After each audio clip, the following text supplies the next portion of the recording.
Halo, kawan.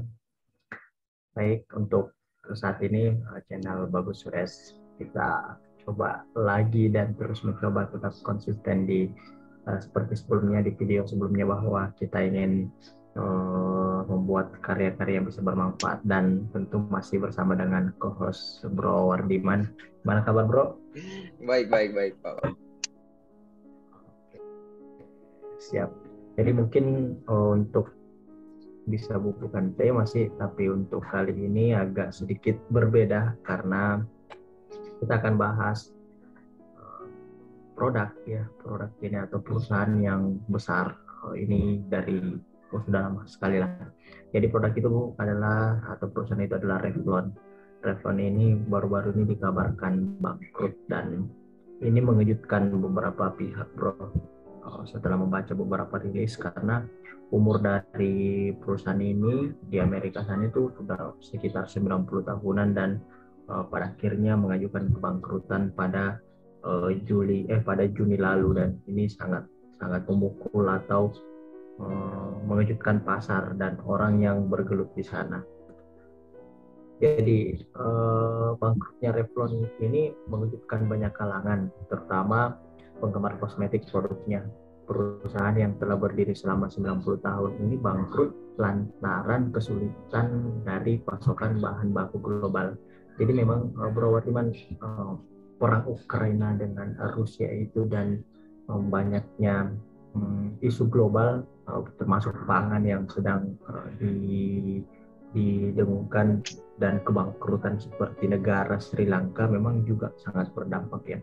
Termasuk perusahaan Revlon ini harus membayar biaya lebih tinggi dari biasanya. Vendor pun ingin menuntut cepat pembayaran di muka. Revlon juga dinilai tidak apa namanya ya, tidak tidak berkembang seperti saat ini meskipun pernah menjadi penguasa pasar yang berkembang saat ini. Dapatnya saham Revlon langsung anjlok ke 13% setelah beberapa jam pengumuman kebangkrutan. Setelah beberapa jam pengumuman kebangkrutan, namun saham Revlon ini meroket 295% selama 4 hari setelahnya karena spekulan.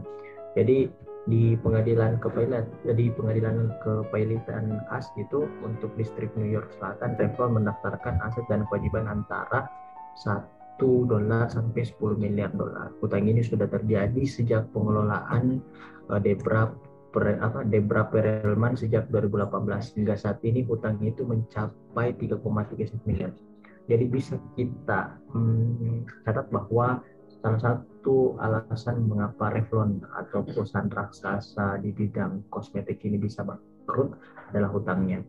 Termasuk juga Sri Lanka kan terjadi karena hutang yang begitu tinggi dan tidak bisa membayar ininya dan akhirnya terjadilah bangkrutan. Jadi sedikit sejarah kita akan coba ulik sedikit bahwa perusahaan ini dimulai dari Animal Kuku. Melansir situs resmi Revlon, perusahaan ini didirikan oleh Charles and Joseph Revson dan Charles Lensman bersaudara ketika masa depresi besar di Amerika pada 1 Maret 1932. Keduanya adalah ahli kimia yang mengenalkan enamel kuku jenis terbaru. Mereka terinspirasi membuat cat kuku untuk para aktris Hollywood yang merokok dan mewarnai bibir merah dengan merah pekat.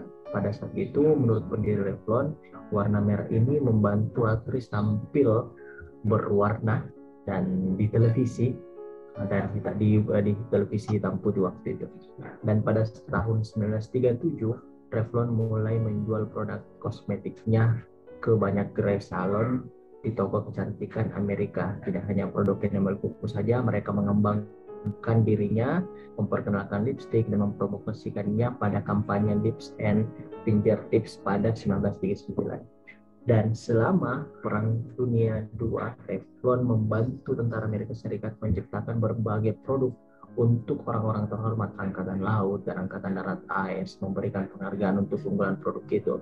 Dan setelah itu berlanjut pada tahun 1955, Revlon mulai menyebarkan produknya secara global di beberapa negara. Revlon adalah hampir semua hal yang dapat dipikirkan tentang kosmetik. Dan pada tahun dan saya masih ingat ketika kecil ibu saya pernah juga beli produk ini Revlon karena memang Iya, yang iya, iya, menjual iya. pernah pernah Pernah dengar ini ya Pak seperti Bagus, pernah jadi ini. Pernah jadi brand pakai ambassador lipstick ya. Revlon ya. Pernah pakai lipstick Revlon kayaknya Enggak Pak Bagus lah, ini. Iya. enggak. Jadi Ya, tapi lanjut pada tahun 2016 Revlon membeli Elizabeth Arden dalam taruhan perawatan kulit senilai $870 sebagai bentuk strategi pasarnya. Arden adalah perusahaan kosmetik yang lebih dulu ada sebelum Revlon berdiri. Namun pada 2021 harga saham Revlon malah turun di 22% dari harga saham di 2017.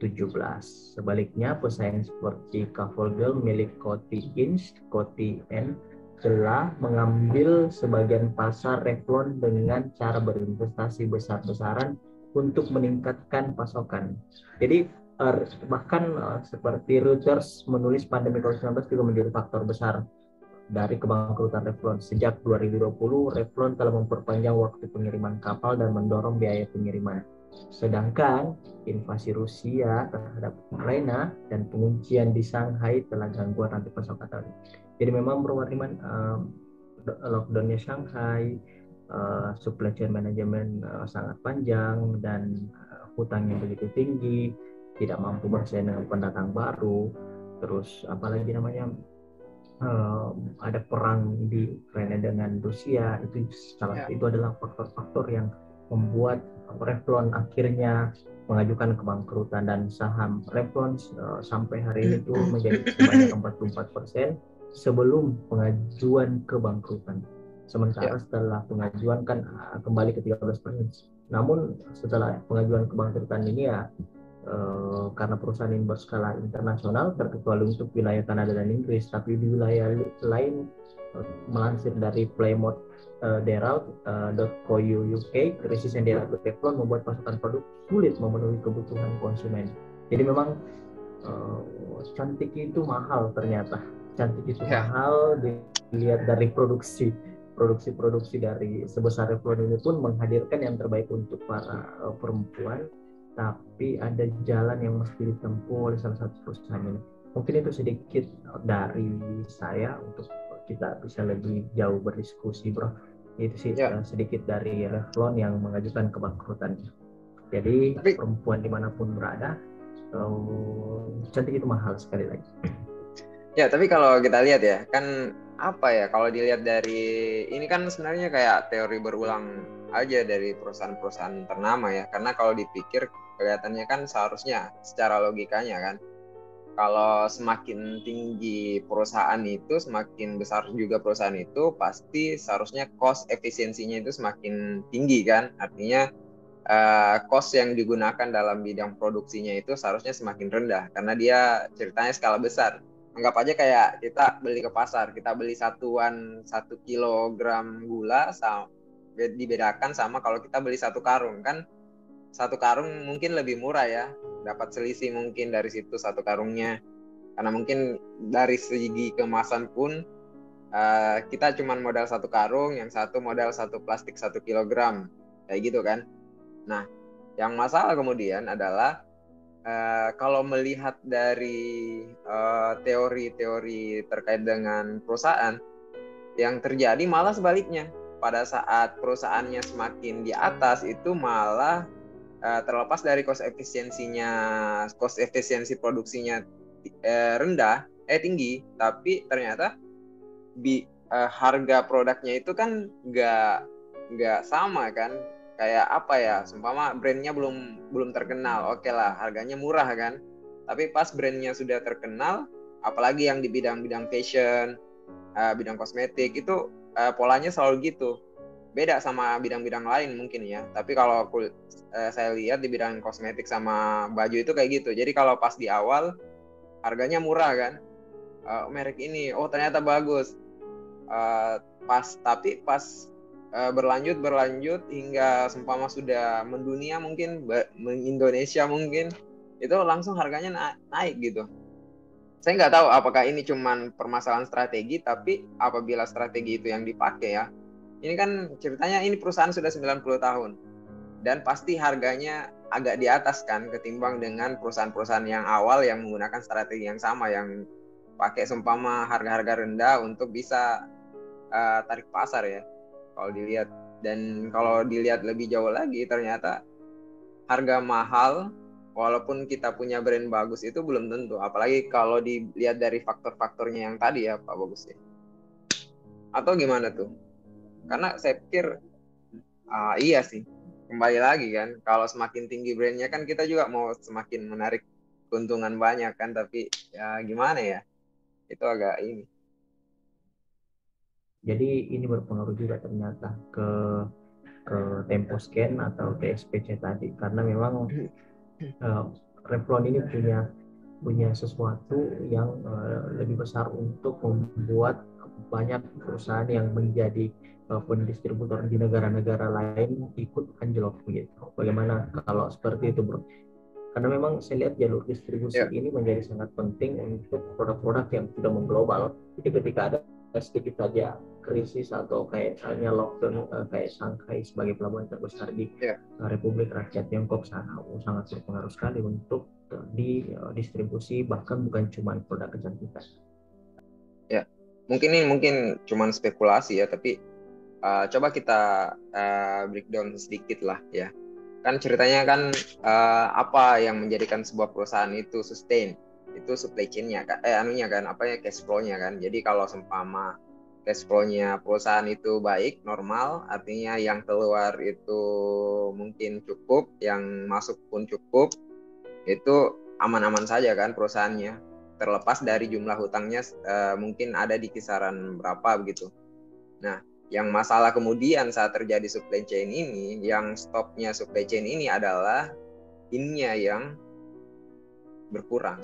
Jadi innya berkurang, outnya tetap harus dijalankan, terlepas dari strategi marketingnya dan keputusan manajemennya, yang mengharuskan nggak apa-apa, yang jelas supply-nya kita dapat, permintaannya tercukupi kan di pasar. Tapi ternyata dengan kebijakan-kebijakan yang dilakukan oleh Revlon, mungkin ya hal tersebut ternyata balance sheet-nya menjadi tidak terpantau, dan terjadilah yang sekarang terjadi di Revlon itu sendiri, yaitu cash flow in-nya kurang dan cash flow out-nya yang tetap berlebih sesuai dengan kebijakan perusahaannya.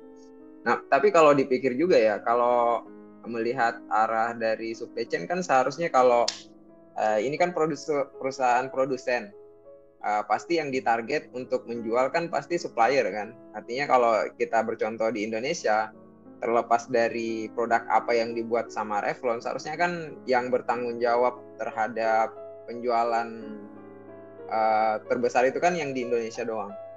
Jadi kalau Revlon pasti langsung dapat uang kan.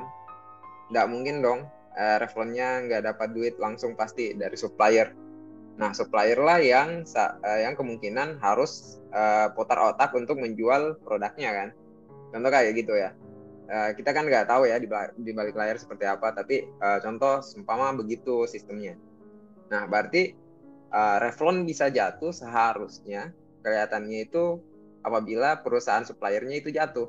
Karena kalau suppliernya nggak jatuh, artinya kan supply demand-nya masih tetap ada tuh. Jadi dari Revlon tetap mensuplai ke sini, kecuali ternyata karena cash flow-nya bermasalah kemudian, dan ternyata tingkat rate bunga dari hutangnya itu sangat besar sampai nggak bisa dibiayai terkait dengan bunganya, mungkin itu menjadi salah satu faktor juga kenapa bisa dia jatuh kan, ternyata mengajukan kebangkrutan, karena banyak faktor di perusahaan kenapa bisa terjadi kebangkrutan ya, terlepas dari seumpama dari segi supply chain, seumpama kita lihatnya aman-aman saja sebenarnya, cuman dari supply dari Cina itu yang kurang kan karena bahan baku ya. Itu bisa menjadi salah satu ini sih cara berpikir yang ini, salah satu cara berpikir, karena kita melihatnya kalau perusahaan produsen dan supplier itu seharusnya sih nggak ada masalah di produsen, kecuali suppliernya sudah jatuh baru tuh produsennya pasti bermasalah. Gitu sih Pak Bagus kalau saya lihat nih.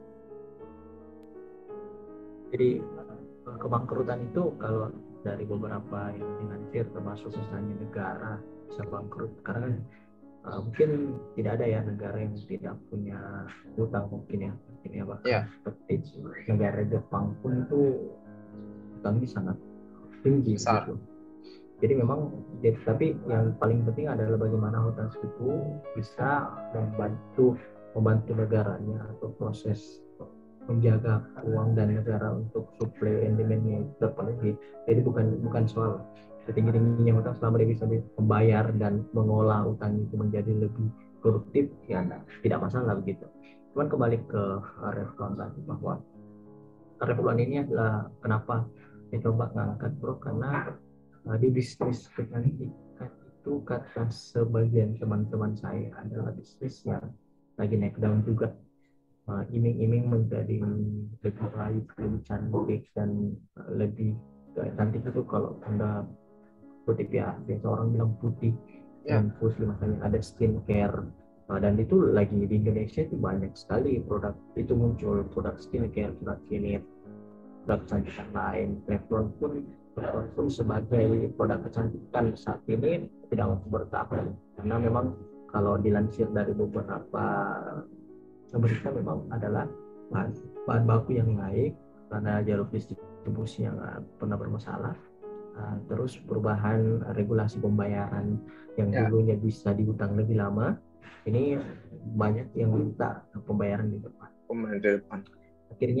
Akhirnya berdampaklah hutang yang banyak itu nggak bisa lagi dibayarkan, jatuh dan makin mengajukan. Tapi apa yang bisa kita pelajari dari hal ini? Bisnis atau company ini, bro, memang Oh iya, tadi kita singgung masalah Jim Collins ya. Mungkin kita akan apa ya, akan tag juga di video ini ya, supaya mungkin bisa dicek juga teman-teman kalau memang mau masalah review bukunya James Collins ya, Pak Bagus ya, kayak itu.